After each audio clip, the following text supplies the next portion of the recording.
Welcome to another edition of Success Talk.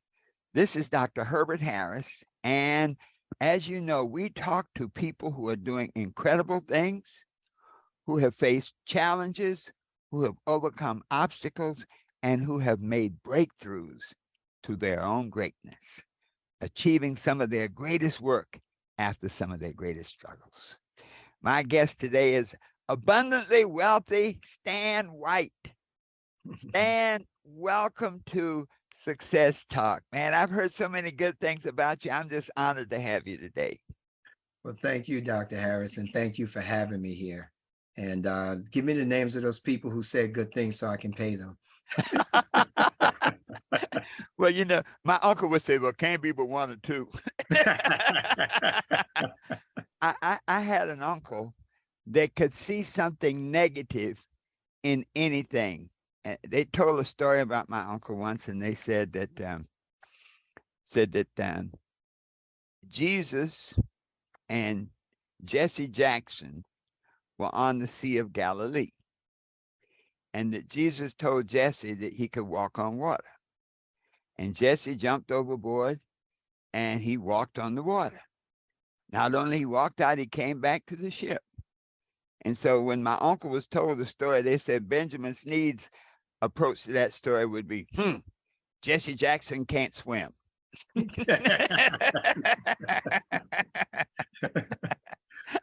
Wow. Well, Stan, I'm glad to have you on our program. And man, I've heard great things about you. And maybe you could give our listeners a little about your background. You know, where you grew up and some of your early life and those things that made you you. Well, I always found it difficult to talk about myself, but I realized it was based on my self-image. I grew up in Newark, New Jersey, the youngest of four children, two girls and a boy, and I was the last one. Can't say I was spoiled or treated any better. However, my siblings would probably disagree. And I realized that mostly it's because I got to do things at an earlier age than they did, because my parents had been, or more so my mom, was used to kids by now. So she was a little bit more comfortable allowing me to do things, or I was able to do things as long as I was with them, which they didn't like, having a little baby brother tag along. Yeah. However, I grew up there. My father worked in a warehouse. Mom worked in a toy factory. Mom graduated high school. My father did not. He dropped out of school. He had to work. And so we weren't a scholastic family, if you will, but they made me go to school. They were old school, father from Florida, mother from North Carolina. Father was a very strict disciplinarian in many ways, but were always fair. And so I was an average kid in school. Well, actually, in high school, I was a below average. I actually graduated the bottom 10% of my high school class. That's all right, man. You know, my friends say, well, some people graduate summa cum laude, some graduate have mercy laude. I think that was me. And so anyway, I wasn't going to go to college. Didn't want to go, didn't think I could go. I had thoughts of it, but I'm like, I can't do that. And one day I was sitting in front of the television. May have been in 11th or maybe the early part of the 12th grade. Television program comes on. There's a young kid walking down the street. He stops in one doorway talking to somebody else with some kind of store. It's a little suburban town, I guess. And then for about 10, 15 seconds, this goes on. Then all of a sudden the announcer says, tired of doing your sidewalk act? You can be a computer programmer in 6 months. I'm sitting in front of the television about, that's me. And found out the school was right, the town next door in East Orange, New Jersey. Went there, got enrolled, and the rest is history. Now, I didn't tell anybody I was going. It was my little shortcut. I can get a job. I had no idea computers were going to be the wave of the future, and it was a good career move. And because I didn't tell anybody, I did not hear all the words that was like, oh, you can't do that because it requires a lot of math. You're not good at math. And I wasn't, and I believed I wasn't. So no one told me that. And I got in it, and I learned assembler, RPG, and COBOL, punch cards. And it was fascinating to me because it was something new and different.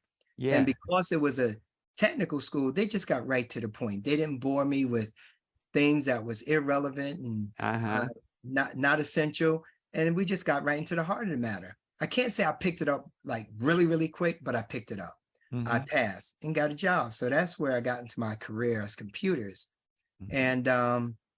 And so that started that part. But when I want to, yeah, so that started that. And Yeah. then I started working in the computer field, corporate America. Hmm. Graduated high school at 17, turned 18 a year after, right Uh-huh. after I graduated right before I graduated to computer school, and started working, looking like I was about 12 or 15 years old, Uh-huh. working in corporate America, wearing a suit. But I Yeah. wasn't as Yeah. smart as those other folks, the clear people. Uh-huh. Yeah. But you know what, Stan, I want to just punctuate something. You said something very important. Many times when you share your goals with Hmm. with other people, they not, and it's not that they don't like you, but they don't see you where you want to be. They may just Yes. see you where they think you are, not even where you Yes. necessarily are. Yes. And so often people get discouraged just based on other people's attitudes about something they want to do. And I can imagine that, as you said, whenever, and most people have no idea what being a computer programmer is, but they have these misconceptions and they say, oh man, that requires a lot of math. If you Mhm. don't have math, you can't do that. And you brought to mind one of my good friends, a guy I was in business with many years, and we were in the music business. We wrote songs together, we performed together, and I hadn't seen him for 30 years. And Okay. we reconnected, and he's a programmer. And he said basically the same thing. He said he always liked the idea of computers, but he was past 40 Sorry about that. as a matter of fact, almost 50 before he ever took a course in computers. Okay. And the reason was because he was convinced that he didn't have the math background, the science background, and any of that stuff. But somebody believed in him. He said he got a job with a fellow who had a contract, and so he was working under somebody else's contract. Hmm. And he learned all that stuff, and he said he loves it. Now he's been in the area like at least 10 years, and he's loving it. He said, man, I wish I'd done it sooner. So I just wanted to punctuate that point. So that was a very astute, a very smart move on your part to not tell anybody what you were going to do. Yeah, Yes. excellent. Yeah. Yes. And And, and so that started my career. And mhm. even on that note, once I found out how easy it was, and it was literally easy because the not so smart kid, I said I graduated, well, out of 350 students in my senior class, I was number 300. And Okay. so I only had 50 kids dumber than me, according to the grade measurement. Okay. But Yeah. once I realized how easy it was in, 1973, 74, 75, I didn't see many of us in corporate America in suits. We were Right. working in the mailroom, we were janitors. And so because I had a grasp of it and it was easy, and I started teaching it on my jobs because people would ask questions and their question became my question. I found the answer for them. And they were like, Uh-huh. well, you know this. And Yeah. that started me to kind of teaching. So I started teaching us. I actually put together some training stuff and started teaching people in the computer field for free. It was Wow. my way of giving back to us and getting us in the field. And Yes. and then I went forward and uh, 10 years later, I quit my job and started my own computer consulting business. Uh-huh. Yeah. Beautiful. Beautiful. Yes. Now that's an interesting thing. Many times when people make that transformation, where did you have any like reservations about it, about making that jump from working for somebody else to working for yourself? I'm going to say yes and no. So I Uh-huh. have to go back a few years. Uh-huh. 1964, my parents bought a house. I thought it was going to be a house like the Cleavers. They didn't tell me anything, just said we're moving because, Uh-huh. old school folks didn't get kids involved in grown folks' business. Right, But right. I was envisioning, the white picket fence and bedrooms upstairs. Well, the house we moved into, the bedrooms are upstairs because we lived on the second floor. It's a three-family house, you Okay. know, Yeah. triplex, three up. Uh-huh. And my father started giving me an allowance, Uh-huh. 25 cents a week, which in Okay. 1964 was a lot of money. Uh-huh. Then time went on, he went up to 50 cents, he went up to 75 cents, went up to $1. The following summer, so it was about a year into it, he came to me, said, I'm not giving you money anymore, any allowance anymore. I said, why not, Dad? I'm looking up at him. He said, Uh-huh. because you're not doing anything with it. Now, I thought Uh-huh. I was doing great. I was spurring on the local economy. Mr. Softy loved to see me. He always Yes. gave, when I bought ice cream, he gave me free sprinkles because I bought ice Uh-huh. cream every night he came around. Yeah. And but I understood, I kind of understood it, but I didn't. But I went into the basement, got his power tools, his good wood, and I made shoe shine boxes. I made one for Mm. me and two of my friends. I actually designed them. Uh-huh. My father knew how to do carpentry and stuff and taught my brother and I. He had started teaching us. So I built a shoe shine box and started working. And my Uh-huh. father said to me, that's pretty good. You're your Yeah. own businessman. And it was Yeah. a huge box. I was a little kid, but Uh-huh. I asked permission. Can I go down to the corner to the bar and shine shoes? He said, yeah, be careful. I Uh-huh. started making money. Yeah. And then I would go around. So for then when he said, you're like a little businessman earning your money. I Uh-huh. liked it because I equated working with money. Yes. And that's where I wasn't afraid. So Mm. going back from then, even though I didn't have confidence per se, I liked making money. So through high school, well, after I shined shoes for a while and I got a little bit old, I started delivering newspapers. I Mm. actually delivered the morning newspaper, and then in Newark, we had one called the Newark Evening News, the evening newspaper. I did both because I'm making Yes. money.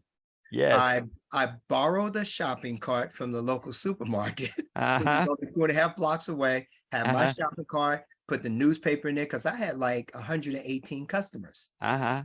And Sunday was rough because they The heavy. big paper. Yeah. Yeah. So from there, I delivered newspapers. I shine shoes, delivered newspapers. I worked in restaurants. I worked part-time in school, trying to at least run track and cross country. That was about all I could do that didn't require you to be the best. To get on Right. get on any of the sports teams like basketball or Yeah. Yeah. football, you had to be good. Yeah. Well, running track, you can just run. Okay. Because you're competing with other schools, but they Yeah. tried to get the best, but they didn't cut anybody from track. You just Right. out there with the Right. crowd. So worked all through high school. And then, once I started doing the computer work, Uh-huh. um, I decided to go to college. I had one job I was contracted. One of my first jobs actually in the computer field, I was subcontracted to IBM on assignment at Bell Laboratories, working on a government safeguard project. Mm. Now, mind you, 1973, Uh-huh. no home computers, Uh-huh. no graphic computer stuff at home. And I'm working on a government safeguard project where I worked on the anti-missile project. That's Mm. where if we shoot up a missile and Uh-huh. Russia shoots up a missile to knock our missile down, we had one to knock that one down. Wow. Now, mind you, Okay. this was space age for me. I'm 18 years Uh-huh. old, just Yeah. out of computer school, no Yeah. college, didn't know anything about corporate America because I grew up Uh-huh. in the hood, but I managed, but it was like fascinating. And Yeah. so because I didn't know all of that, I'm in this big, huge, dark computer room with these huge computers, and I knew I was over my head. So Yeah. I was always in the books trying to read to keep up, just to keep up. Wow. And so, and I had learned, I think I told you, assembler, RPG, and COBOL. Well, they Uh-huh. were working with Fortran and PL1. I never Right. even heard of those languages. Yeah. Yeah. So Yeah. I started reading books. And then from there, one of the older uh, Caucasian guys asked me, son, where'd you get your education? Because they're looking at me and I'm looking like I guess I should still be in high school. I Uh, said, oh, I went to ECPI, put my shoulders back and head up. I went to uh-huh. ECPI, Electronic Computer Programming Institute. He said, well, son, you're going to need that sheepskin. I Uh-huh. walked away confused. And it was a Uh-huh. woman, an older Black woman, a couple of years older. I said, so-and-so, that guy said, I need a sheepskin. She hits me and said, that's a college degree, you idiot. I'm like, what do I know? We don't talk like this in Newark. Yeah. Yeah. And so a year later, I decided to go to college, and I went to a 2-year college because I had never taken SATs. Right. And I took the SATs, the year after, and my scores were so low. They took the piece of paper and said, here's your scores, Mr. White. Oh That's man. how I felt. My scores were so low. So I couldn't get Yeah. into NJIT. So I Uh-huh. went to Essex County College. Uh-huh. And by the time I was halfway through with that, I'm like, why am I going to kill myself going to some super tough technical school? I just wanted the piece of paper. Uh-huh. And while I went to the college, I got a job in the computer lab because I already Uh-huh. knew programming. Right. And it kind of went from there. And when I started seeing what companies was charging for contractors, I'm like, Uh-huh. I was only getting, 4 bucks an hour, $5 an hour back Uh-huh. then. That Uh-huh. was above minimum wage. But I'm like, I can do this myself. Yeah. But that's why I wasn't so afraid to just quit my job. I had in Yeah. my mind I want to run business. So I want to back up a little bit more.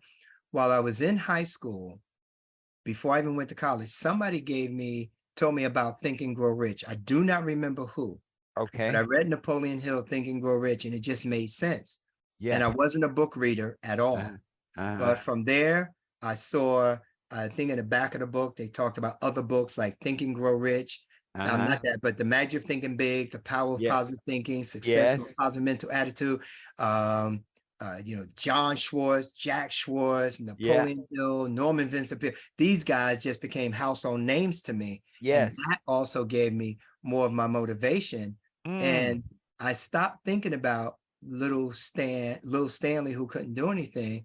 And they taught me I can do whatever I want. Wow. That's beautiful. And that's That's how I beautiful. got a lot of my motivation to just go out on my own. Well, Stan, I like the way you laid it out because it was not just a divergence from what you were doing. It was step by step. You had some entrepreneurial experience, and it's funny as a young black man in the South, same thing. I Mm-hmm. had the paper routes. I had a shoe shine box, and we made it in shop. Mm-hmm. And I was in the South, and so the black kids couldn't shine shoes down on Front Street. We had to Mm-hmm. shine shoes in the hood. Right. But me and one of my buddies go, we're gonna shine shoes in the alley Mm-hmm. between Front Street and Second Street.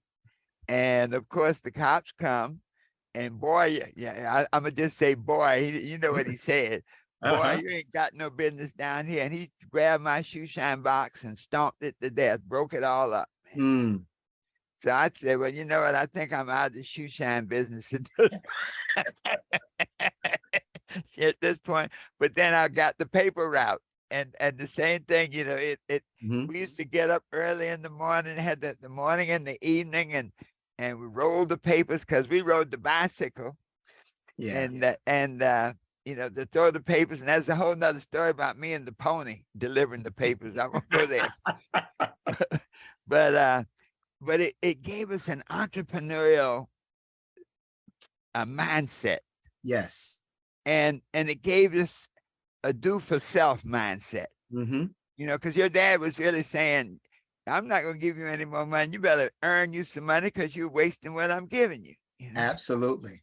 And I tell you, I wish that we could almost reconstruct that paradigm today, because our young folks don't, as a rule, Mm-hmm. they don't necessarily have that type of experience. Well, we didn't have anything else to do. Well, There was no all this TV stuff, and there were no computers, no right. cell phones, and so you had to talk to one another, and you did stuff in person. They say in the first person, and Yes. so you interacted with people. When we look today at so many of the cell phones, the computers, everybody's got their head in something, that young people are, in a sense, losing their ability to communicate. And if you can't communicate, you can't operate. This is put. I think that's, yeah. And you were able to operate and get where you wanted to go. And I don't know that we have a paradigm where that's functioning right now in our community. Well, let me tell you something. I want to respond to that, Dr. Harris. That was by design Mm-hmm. for us, and actually for the most part, the world, but more so for us, because the design of it was to dumb us down. Unfortunately, as parents, and a lot of us were young parents, we wanted to give our kids better than what we had. We Yes. didn't realize that my being forced to work for my money was Uh-huh. the best I could have had. My Yes. father giving it to her like a lot of us have done our children. Yeah. That's what crippled us because we think somebody's supposed to pay it out. Yeah. Yeah. And I already knew if I wanted money, I got to work for it. That's what he Yes. told me. I didn't think he was mean by not giving it to me. Well, at first I thought it was, but he said I wasn't doing anything with it, meaning I wasn't saving. I was just spending, spending, spending. Right. So I did Right. start learning to save. So that was even more of a lesson for me. And Mm. we haven't given it to our children. And we started letting television babysit our children. Uh-huh.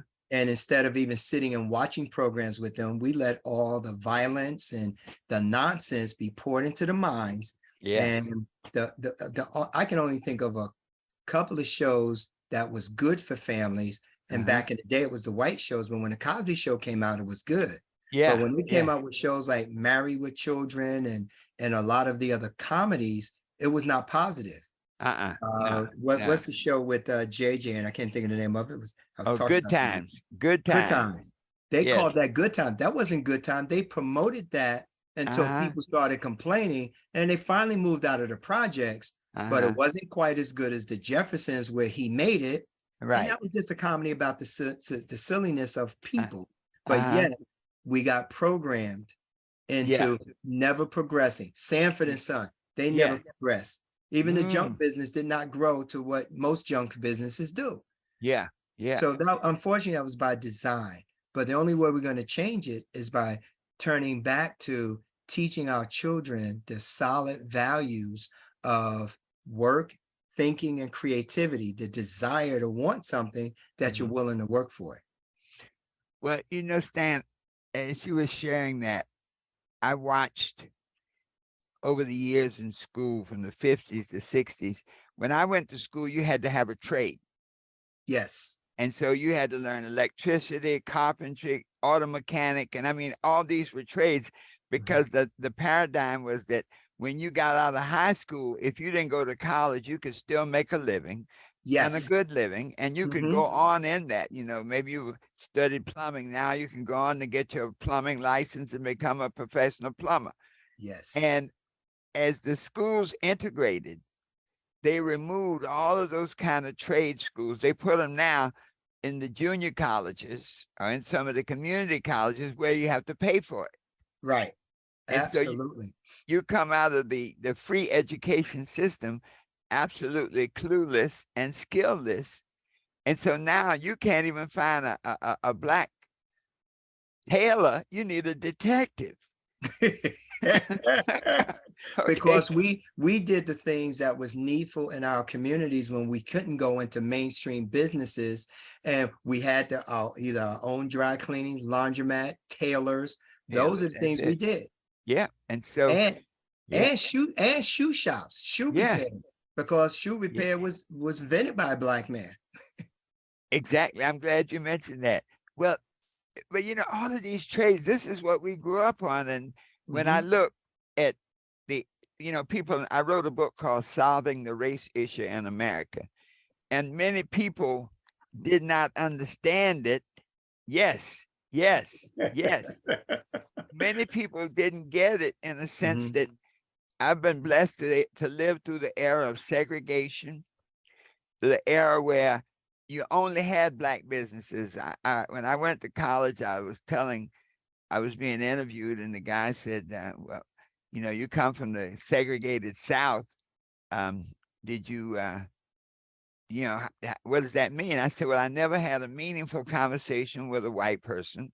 I never Mhm. had a white teacher. I never had a white principal. And any conversation I had was generally one where they're telling me where to go and where I couldn't go. There was no conversation." Right. But that was the era where all the businesses were black. The black doctors, black dentists, black cab companies, Mhm. plumbers, engineers, electricians.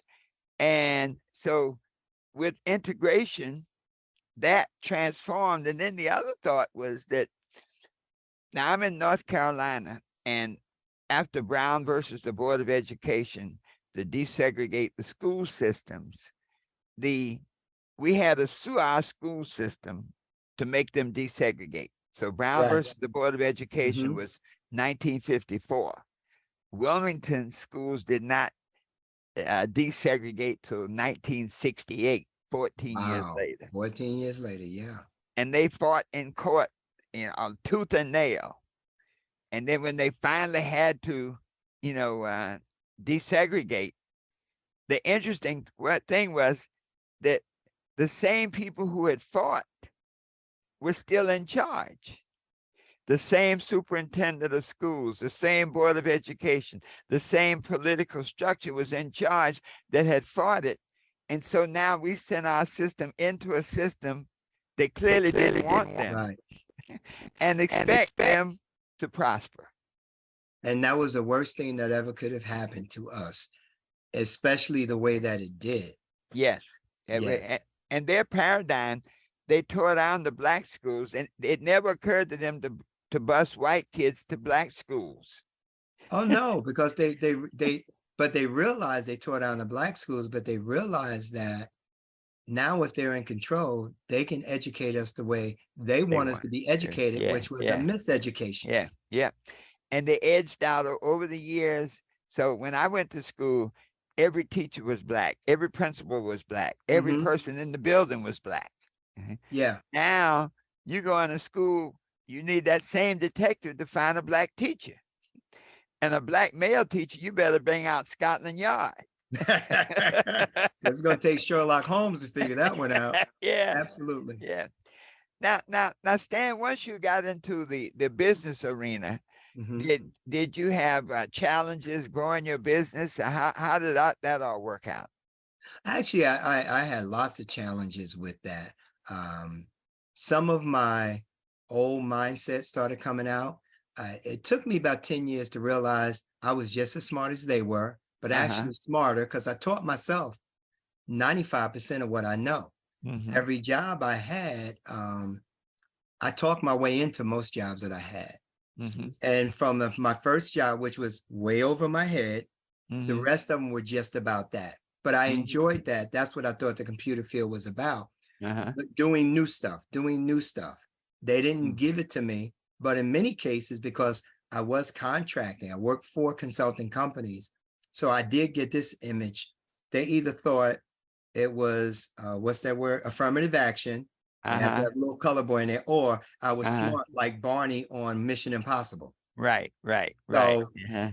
and because I learned not to be afraid to give an answer, Uh-huh. that made me look smarter. And if Yeah. somebody had a question, like back and then you didn't have your computer on your own desk, you go to the computer room, the terminal room. The computer wasn't there, just a terminal.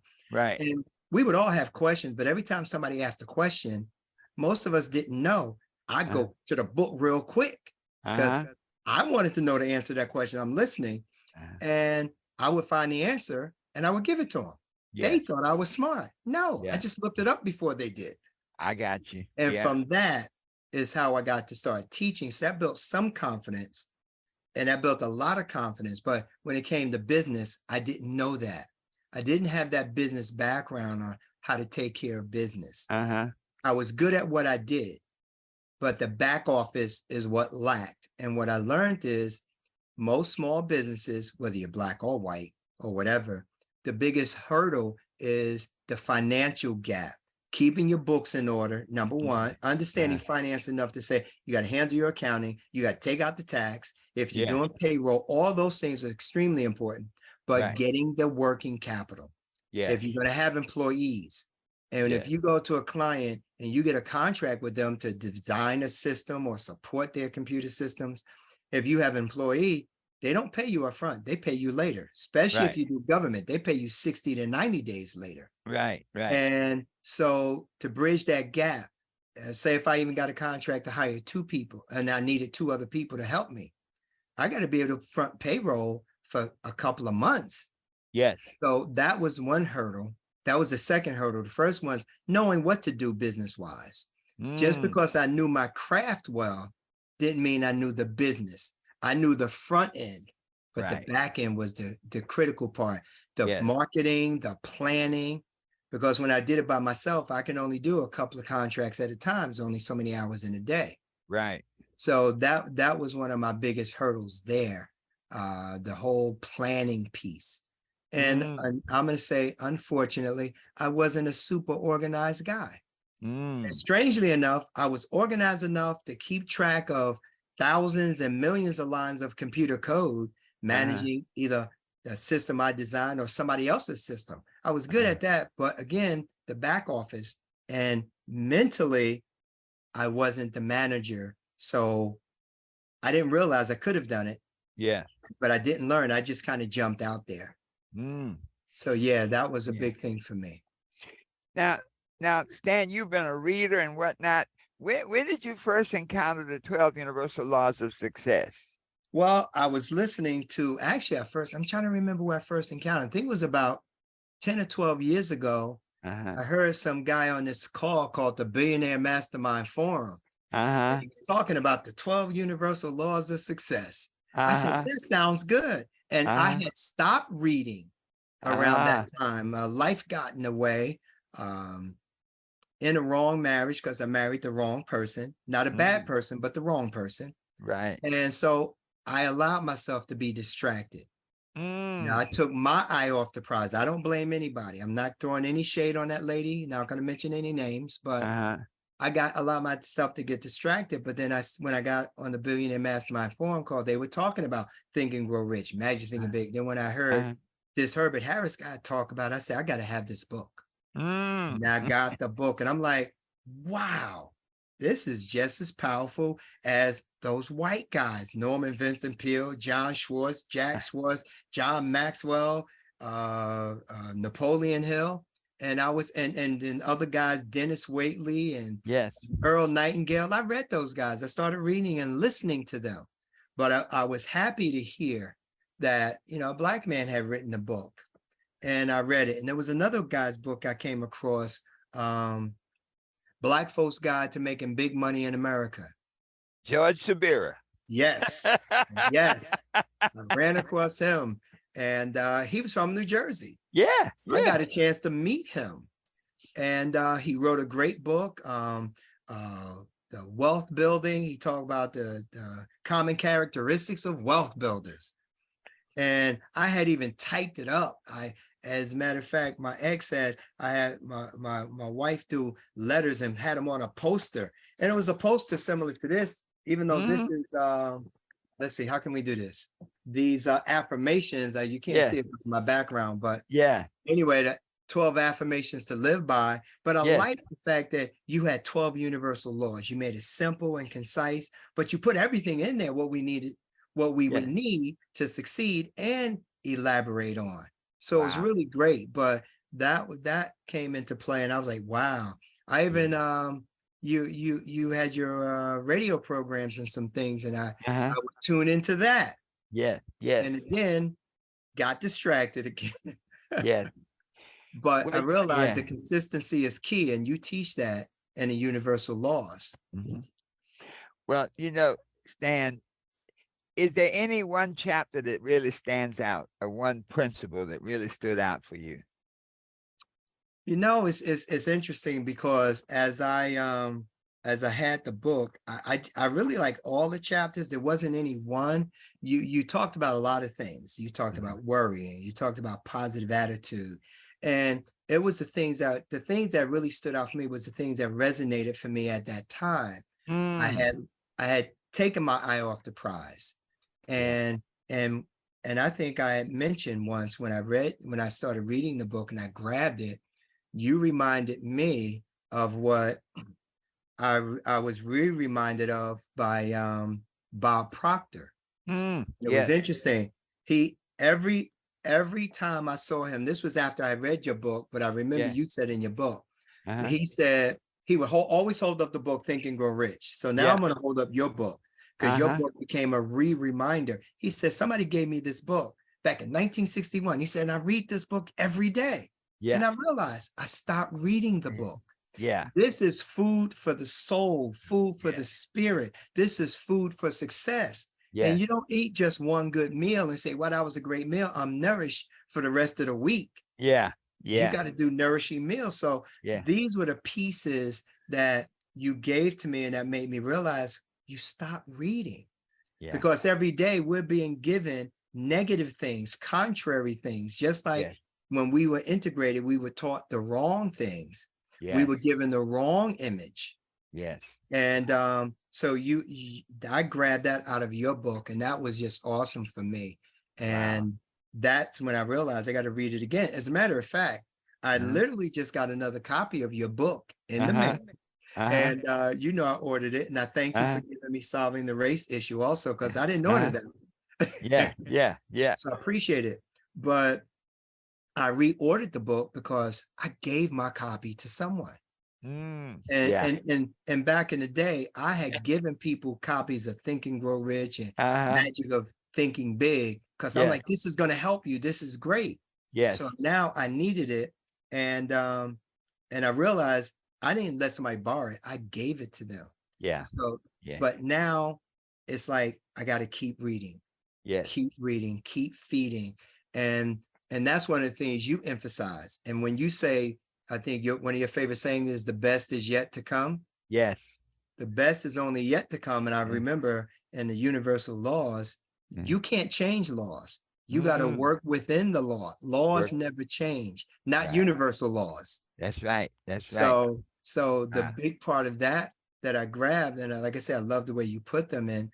It's like, I want to know the context, the not the context and all the content and all the chapters. I want to know the uh, context on what's going to move me. me. I And got when does it move me? Because everything in your book is not going to move that person every time.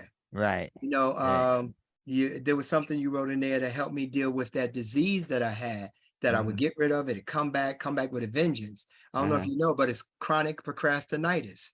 Okay. You talk, you talk about Yes. taking action. Yes. Yes. And Yes. so, and even Michael V. Roberts wrote a book, Action Has No Season. That's right. And so he just took that one thing and elaborated on that. Yeah. Yeah. Yours is a whole lot of stuff. So what pieces are going to resonate with me? And now it's like the follow-up. Yes.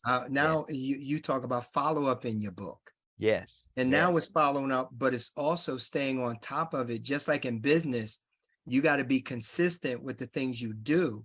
Yes. And one of the other things that hindered me in being more successful was I didn't put my team in place. Mm. Business, you can be an individual and do Yes. business, but everything works better with team. Yes. You know, together everyone achieves He- more. And so Uh-huh. that's something else I got from your book. And then Mm-hmm. and I just remember I didn't have an accountant, I didn't Uh-huh. have an attorney, I Yeah. didn't have a salesperson, because when you're by yourself, you got to do it all yourself. Yeah. Yeah. But then eventually you got to get people to do it, because you can't do it You all can't do as it you all. grow. Wow. I'm busy sitting at my computer, Yeah. writing out code, designing stuff. I didn't have time to go get the next client. Got you. Got you. And sometimes that was the first client is just enough money for you to live. The Right. second client is you got to do profit and then get other people to work for you. Yeah. And that's again was that. So you talk about that because in the universal laws of success, it's laid out as such that you got to understand the law of reciprocity, Yeah. all those things. So yeah. Yeah. Wow. Well, you said something very powerful about the idea of a team. I know one of the things I like about Steve Jobs Mm-hmm. was he put his team together when he had wasn't it Wozniak and that whole group Mm-hmm. working in the garage. His real Steve's main strength was getting the money to make it flow. He understood Okay. that, and so Mm-hmm. he understood the technical. He had the vision. He had the guys who could manifest his vision. But he would go out and get the money, and he would call anybody and anyone. He almost would take a phone book when they had the yellow pages, man. Yes. Investment people, let me call them. And that's a key point. And that's, I think, once you realize that, and that's something that, we talk about that a little bit in the solving the race issue. A Mm-hmm. part of the race dynamics was to teach Black people not to trust each other. And so you'll rarely find a partnership, a real partnership. You Mm-hmm. may find some guys renting space together. I know when I practiced law in New York, you'd have 5 or 6 lawyers' names up on the door, but they were each separate entities. There was no Okay. commonality. There was no partnership concept, and that's something we got to work on. But I want to just pay homage to George Subira. Yes. Severa was a personal friend of mine. We traveled together. We did book shows together. And in Ohio, at a turning point in my life, George was there. We all received this 8-day training that really transformed our lives, and none of us have ever looked back. But I was very sad when he made his transition. But it was very interesting. George had one paradigm that's why so a lot of people have never heard of him. Hmm. George always sold his own books. He didn't want his You rarely found his books in bookstores. He was like, when you come hear me, I'm not giving up half of my money to the bookstore. I'm gonna get it all, which was okay. But I Hmm. wish that he had really gotten into the mainstream of book selling, because those books are gems, man. And you gotta Yes. hold on to them. One day somebody's gonna rediscover it and republish it, and it might be me. Mm. Okay. And Yeah. you know what? After I mentioned it, because it just jumped in my head, Mhm. um, I would like to do that as well. Yeah. I've got a couple of books. Actually, I've got 3 books that are due to be done already. Uh-huh. Yeah. And but his book, I would like to resurrect that book and all the stuff he had, because Yeah. it was Yeah. really good, powerful stuff. And when Oh I man. did meet him, I Yeah. actually got him to be a vendor. I used to Uh-huh. belong to an organization called Black Data Processing Associates. Okay. So back in 1982, 83, we had our national conference in New York. Uh-huh. And I went to tell him about it, and I kind of had to stay on top of him to get him there, but I wanted Uh-huh. him to be a vendor there, bring his book, because these were Black people in the computer field, and we needed to know the stuff in his book, because his book Yeah. was not just about being an entrepreneur. It was No. just about being successful. It was mindset, Mindset. and Mindset, and how man. to build the fortune even with a job. Yeah. And Yeah. so and I kind of fought with him, because I was, first of all, I was looking up to him, because if you got that much knowledge to write the book and get it Uh-huh. done, dude, you're brilliant. Yeah. But Yeah. again, he didn't quite run in that, and I couldn't keep him promoted, and we Uh-huh. just kind of faded apart. But I Yeah. always admired his work. A great worker. Yeah. Stan, we have a little more time. I wanted to hit a couple points. You mentioned something about being distracted. Yeah. Now that's something, maybe elaborate on that a little bit, but then how do you get back on track? What are some of the steps you take to get back on track once you realize you've been distracted? Okay. Now, while you were talking, one of my most favorite sentences jumped in my head, and I've been repeating it often, and it's mirroring kind of what Bob Proctor taught overall. And you also mentioned paradigm, Uh-huh. but what keeps you from getting off track? What gets you off track is you take your eye off the prize. You Mm, don't have your goals in writing. yes. Okay, that's the first thing. And one of the things I teach, because I don't know if you remember, I do health and wellness, Yes. Yes. and I help people. I do fitness, health, and wellness. And when people ask me, what do I do? So I got to kind of give you the story and my spiel at the same Uh-huh. time. People ask, what do you do? I say, I specialize in helping people reduce pain, Uh-huh. reduce their size, eliminate current and future health challenges, so they can live a positive, vibrant, energized, prescription-free life well into their senior years, like me. And sometimes I'll do a pose, because Uh-huh. I got the physique of a young guy, not an Yes. old guy that's Yes. almost 70. Uh-huh. Okay. And so, but one of the first things I do with people when they do want me to work with them, I said, all right, so what I want you to do, I do my consultation, see Uh-huh. if they're ready for my service. Because not everybody Uh-huh. who said they want help are ready for the help. Right. Right. I'm Right. not a hard guy or anything. So when we do talk and we get started, I say, okay, so I want you to write a health plan. They said, well, I don't know how to do that. You got to help Uh-huh. me. Give me a plan. People, I say, I Mhm. can't give you a plan. You got to write Uh-huh. it. Uh-huh. And the reason why is because what God showed me in my life overall, and he says in the scripture, write it down and make a Mhm. vision, make Yeah. it plain, make it clear. So you got to write it, but you got to see it in your Yes. mind's eye. You got to Yes. see it with your mind's eye. So I learned that once you write down your goals, not a wish list, I got these 12 things I want to get done, but Uh-huh. you write the goals. And as Zig Ziglar said, you got to put together your plan. And so I didn't have that. That's what took my eyes off. So when I help people, I say, this do a health goal. Well, I don't know what to do. I said, sure you do. No, I don't. I said, well, then let me ask you a question. What do you think goes in health goal? I don't know.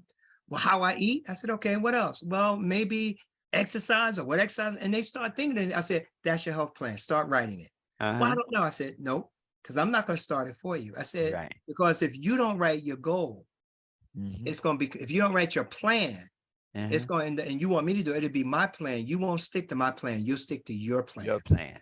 So that's how I got that. And the first sentence of the first chapter of Think and Grow Rich says, truly, and it's bolded, thoughts are things, and powerful things at that, when mixed with definiteness of purpose, persistence, and a burning desire for their manifestation. Now, his book says, and a burning desire for their translation in riches or other things. Riches was not the goal of that book. It was the power of your thinking, changing your paradigm. And realizing, according to the 12 universal laws of success, I'm gonna hold your book up again, hopefully you see it, is that you got to have a definiteness of purpose. And that once you have a purpose and you start writing down your plan, you're now spelling out what's going to make it successful. Exactly. And that's what keeps you from losing track. Yeah. And most motivational speakers over the years say, put a little goal card, a little card with your goals, and put them in your wallet. Look at them 2 or 3 times a day. Some people say put them on the mirror, put them on the refrigerator. All those things work. It's consistency. That's why the word persistence is your consistency with effort. That's pushing forward. Definiteness of purpose is why do you want to do it? And you got your why. And I heard somebody say one seminar I went to, if your why's got to be big. He said, if your why doesn't make you cry, it's not big enough. That's right. Okay. So that's what helped me get back on track. I'm like, wait a minute. Why am I not having enough money? I'm still smart. I haven't lost any of my skills, but Dr. Harris, I even got to the place where things I was good at doing, I wasn't as good at anymore because I let all that negative thinking come to me. My eye was off the prize. I stopped reading the books. I stopped pouring in. So that's why I like my phrase. It used to be Zig Ziglar's. He's transitioned, but I say it so much, it's mine now. Give him credit. He said, but you got to feed your mind daily with the good, the clean, the pure, the powerful, and the positive. Absolutely. That's what your book is. That's what Think and Grow Rich is. George's book, what would the name just escaped me? Common Characteristics of Wealth Builders. Okay. All of those books, we got to read those daily. And then when I started learning, not only did Bob Proctor read Think and Grow Rich every day, he said he had about 1,000 books in his library that he's actually read. And Bob Proctor was a big follower of Reverend Ike. I sat next to Bob at Reverend Ike's memorial. Okay. Now let me tell you something. I got a Reverend Ike story for you in my life. I used to hear about him when I was a kid. I wasn't a religious kid, wasn't a churchgoer, but I heard about him, but it was only the criticism. I was only about money, money, money. And a couple of years ago, I'm on the internet and I was looking at something positive. By the way, I've seen you all over the internet with all of your great stuff, but I saw Reverend Ike and I'm like, wait a minute. I clicked on him. That man taught the Bible so well. But what he did was what I learned just in a few short videos, because there's not much long stuff of his. Matter of fact, he was such a shrewd businessman that even his empire right now, he ain't giving away a whole lot of stuff. He's giving you snippets and a tape to make you want to come buy the meal. It's like the little Chinese restaurants in the mall. They got you walking around with the piece of chicken on a stick, so you can come and buy it. And that's what he did. I learned so much from just watching some of that, but I listened to him talk about the word of God. He taught it in its totality. But what he did was he hit people where it made sense first. If God is so great, why am I poor? If Yeah. God is so great, why am I not doing this? Jesus said we can do whatever we want, That's right. achieve whatever we want. And he Uh, taught it. And, Yes. and it's about, well, yes, we're spiritual beings, but we're spiritual beings clothed in flesh. Yes. And everything about life, when Jesus said, I forget the scriptures in the book of John, he said, I came that you may have life and have it more abundantly. Abundantly. Yes. Well, what is life? Life is the science of living in a physical world where you have all the things you need and want, or want and need, whatever order you put it in. And Yes. that's what the Bible teaches us. And that's what Reverend Ike emphasized. It was not about the material. It was about the mindset, the thinking, and the power and creativity that God gave us Yes. to be able to accomplish whatever we want, whether we want just a nice little home, a mobile home in a mobile park, or a house on the hill. Yes, It's it is. yours.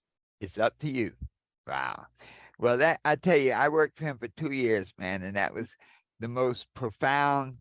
Another one of those turning points. You know, life is, there's so many turning points that when you experience a certain vibration, a certain understanding, it changes everything. Now, when you look back over your life, you know, what do you consider your greatest accomplishment? Wow. I'm going to have to say my greatest accomplishment was deciding that I was not going to let anybody else define me. I was going to define myself. As I look back, because I was defined as little Stanley that could not do anything. He was a failure, way below average student. Okay. And I didn't want that. I wanted things. So my greatest accomplishment was realizing that I can be, do, and have whatever I want. Wow. And it was out here, and it was available for me to gain for whatever it is. And mostly it's the knowledge of this and the accomplishment. So I would say that was my greatest accomplishment. Wow. Wow. That's beautiful. That's beautiful. If you think back, you know, because I've just talking with you, I've seen how you have evolved. If you look back at your younger life, you're looking now, were you 68, you said? In February, I'll be 68. Okay. And you look back at your younger life, what advice would you give your younger self? A song just popped in my head by a guy named Richard Fields. They called him Richard Dimple Fields. And his song, it was one of my favorite songs. I used to listen to that song a lot. Don't ever stop chasing your dreams. Ooh, yes. That would be my advice. Don't ever stop chasing your dreams. And my niece opened up a little cafe called Cell Power Cafe in Bloomfield, New Jersey. And I went to go see her, went there to see it because I heard about it. And she had a sign on the wall. I hadn't seen it in years, but it said, "Follow your dreams. They know the way." Woo! Lord And have mercy. those two things would be the biggest advice that I would give to myself, other than don't ever stop feeding yourself with the good, the clean, the pure, the powerful, and the positive. Wow.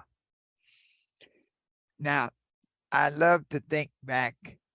I think ahead. So it's 68 now.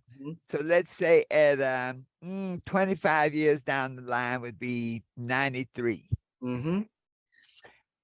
At 93, what advice would you give yourself now at 93, based on where you are, where you anticipate being at? Where I anticipate to be?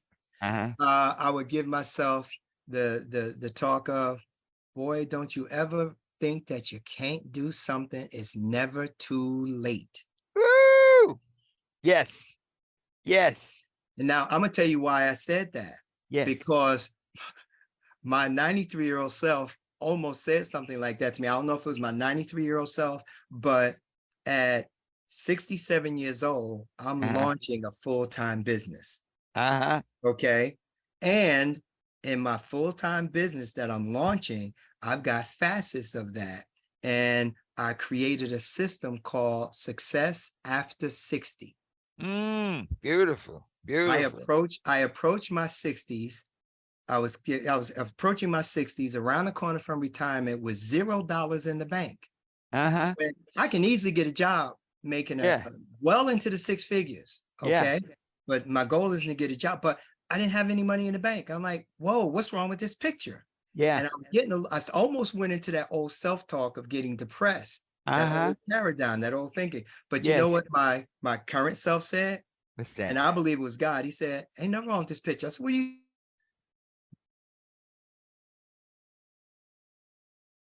talking about? I'm at home. And this voice said to me, and it was me, I was me, but it was God, because God will give you that greater information. But he said, no. Can you still hear me? Yes. Like, can you still You hear yeah, me? yeah, you froze up for a minute. Hold Okay, and tight I, one I saw a second. freeze. So Yeah. anyway, God said to me, no, you're in a great position. I said, what are you talking about? He said, you're in a unique position to show just how creative you can be and how God can bless you in your creativity.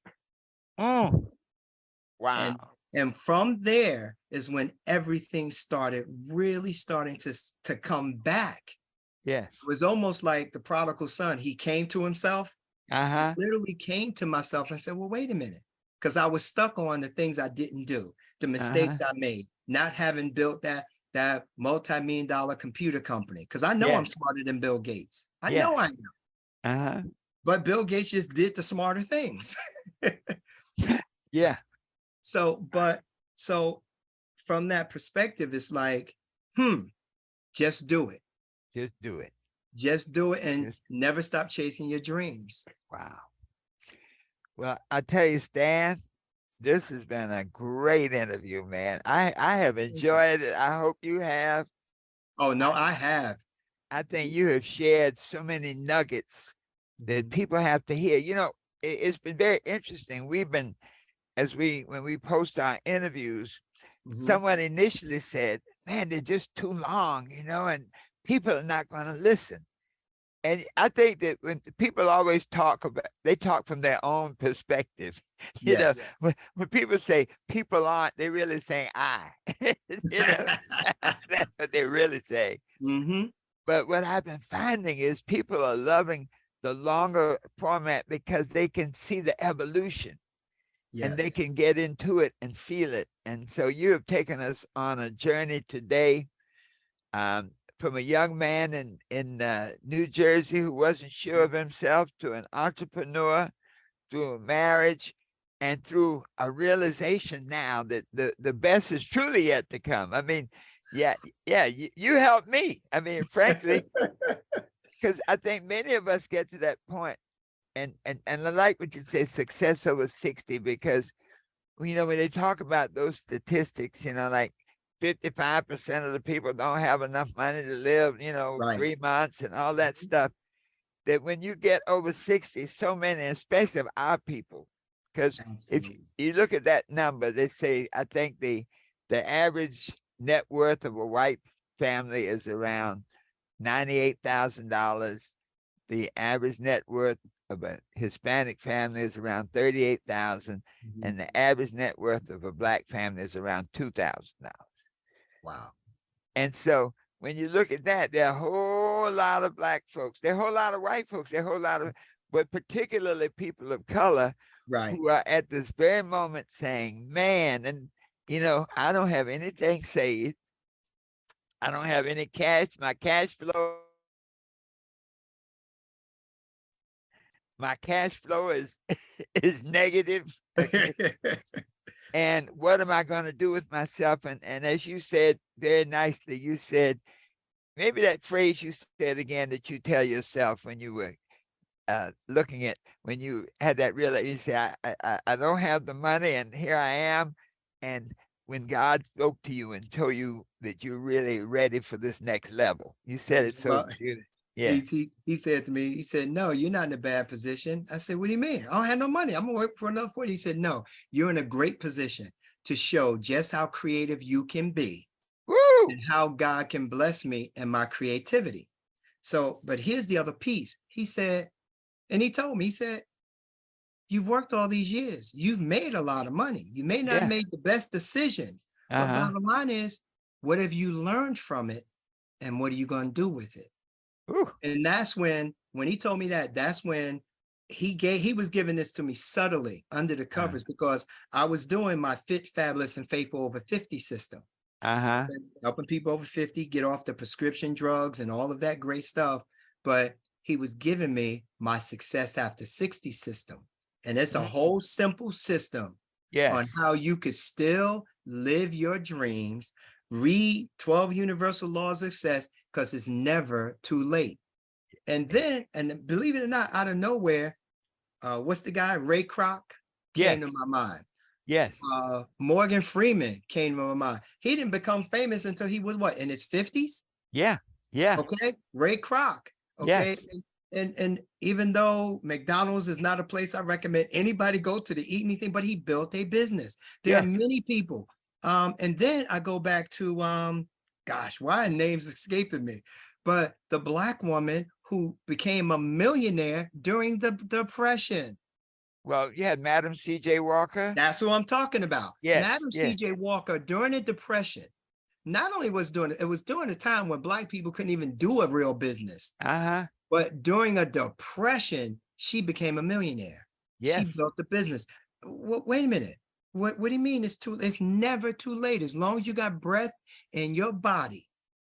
And here's the other thing. Reverend Ike talked about it. I saw it in the scripture for myself. Uh-huh. And I believe it's in Mark chapter 11. Jesus said, whatsoever things you desire when you pray, believe Leave. that you receive it Leave it. and you shall have it. That's it. That's That's it. power. We That's got the power. power at any given time. And When Joshua was called to lead the children of Israel after Moses died, Moses was 120. yeah. He wasn't sick. It was just time for him to go. Yeah. Joshua was an old man and he took Yeah. over and became the leader. So Yeah. we can always do it whenever we want. We got to pay attention to the things that people like you, Norman Vincent Peale, or we can go down the list, but Wow. you're all writing the same things. The Yes. power is within us and the laws are already in place. We just got to apply them. You know that the scripture, I tell you, Stan, that was so. The scripture when Jesus says, if you tell this mountain to be cast into the sea and doubt not, you know, That's right. Do not that's doubt it. in your heart. Heart That's your feelings and emotions. and your Yes. feeling nature Uh-huh. that whatsoever you say, it shall come to pass. You shall have it. Absolutely. That's it. Wow. Well, I tell you, my friend, we have had an incredible journey. You have said so many powerful things, but I always like to ask a guest, is Sure. there any final words they'd like to share? Because you never know, man. Is there any final words you'd like to share with the people who are going to be healed by this broadcast? Well, here's the thing. One, you got to fall in love with yourself first. Yes. Yes. And I'm gonna tell you why that came up. I was actually doing a workshop on my Fit, Fabulous, and Faithful over 50 at One God, One Thought Center. And I was asked a question by one of the ministers, and somebody was asked, I was talking, I was saying, in order to get your health together, do your health plan and do that. A lot of people say to me, oh, I don't have the discipline. I can't. And I said, you don't need discipline. You need desire.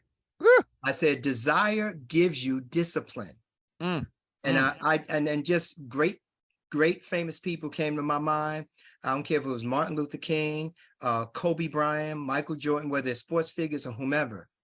Their discipline came from their desire to get their point across. For Kobe to be one of the greatest of all time, Muhammad Ali, I listened to him. I watched videos on him, not for the boxing, but he was a man that came from nothing and became one of the most well-known names in the world. On the planet.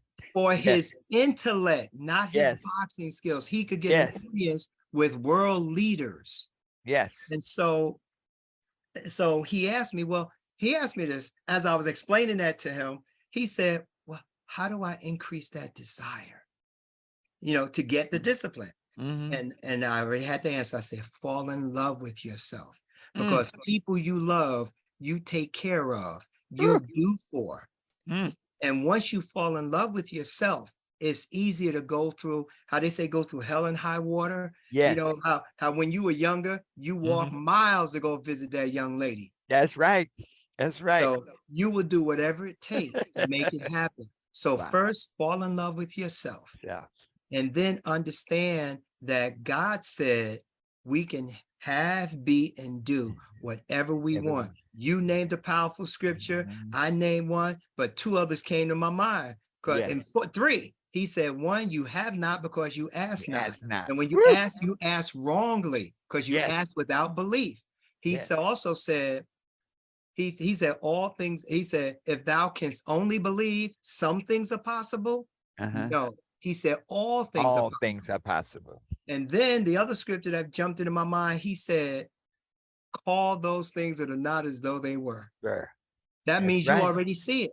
That's it. So in all of that, I need to learn how to make things short, but the bottom line is fall in love with yourself Yeah. just as much as God loves you. Mhm. Apply his word to your life. And I don't care if you was a Christian, you was a Muslim, you was a Hindu, a Buddhist, but Yes. the 12 universal laws of success is written to follow the written words that gives you the formula to succeed. And if there was only one statement, Yes. and that sentence in Think and Grow Rich says, truly thoughts are things and powerful things, because your Yes. thoughts is what makes things manifested in this world.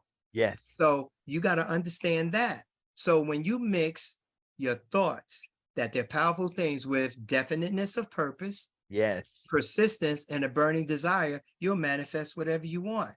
It Woo! doesn't say anything about discipline in there. So just go ahead and apply it and fall in love with not yourself, but also your goals and dreams. Yes. And the So, discipline will come. You and, know, oh, it will come, and it the won't be discipline come. discipline, because Yes. discipline is a bad word to most of Yes. us. Yes. The You know, discipline will come. Yeah. Kobe Bryant didn't think discipline was a bad word when he was in the Uh-uh. gym an hour before his teammates and an hour Uh-uh. after, Uh-uh. with wrapped Yeah. up knees with ice on it. Yes. It was what he had to do to get to where he had to go, and it was fun. Well, you know, when your desire drives you, Mm-hmm. it's like a boat going through the water. It creates the waves necessary to get through the water. Correct. Mm. And then when you got the winds, when I think about a sailboat, Mm-hmm. you got the winds. When you're determined, you learn how to turn that sail so that you're going into the wind, but you might be zigzagging, Yeah. but you're getting to your But destination. you're And still it's going not ever a detour, because you go to the left and you go to the right, but you're still going forward forward. based Absolutely. on keeping your eye on the prize. On the prize. Stan, Yes, we sir. they say we can drop the mic and take up a collection on that, brother. Oh man, listen. On behalf of all the people Mhm. who will listen to this broadcast, I want to say thank you so much, because you've shared not just wisdom, Mhm. but you shared from the heart, Yes. from the heart, from experience. You know, it's one thing when people talk, they teach the talk, but Yes. when people teach the walk, that's a whole different lesson. Okay. Yes. And you have talked and you have shown the walk, and I guarantee that many people will be healed. And so, on behalf of those who will be healed and transformed, I say thank you for being on Success Talk. And that truly, for each one of our listeners, when you hear this message today, it will help you be what you want to be, do what you want to do, and have anything you desire. Absolutely. Always knowing that the best is yet to come.